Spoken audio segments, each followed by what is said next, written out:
মাত্র ১০ মিনিটেই চিকেনের সবচেয়ে সহজ রেসিপি আজকে তৈরি করব। বাসায় যখন চিকেন আনলে সলিড গুলো কেউ খেতে চায় না, তখন আমি ঠিক এইভাবেই রেসিপিটা তৈরি করে ফেলি। এটা খেতে এত মজার হয় আর ঝটপট করেই তৈরি হয়ে যায়। এই জন্য শুরুতেই লাগছে চিকেনের ব্রেস্ট পিস। এখানে সলিড পিস নিলেই হবে। তার মধ্যে রসুন বাটা, আদা বাটা, জিরা বাটা, ধনিয়ার গুঁড়া, স্বাদ মতো লবণ আর দিয়ে দিব হলুদের গুঁড়া।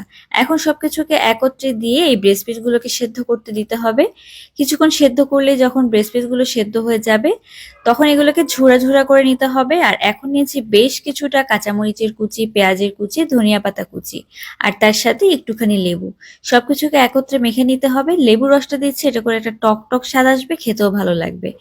সবকিছুকে মাখানো হয়ে গেলে এখানে আমি যেই ব্রেস্ট পিসটা সেদ্ধ করে রেখেছিলাম সেটাকে ঝুরা করে নিয়েছি।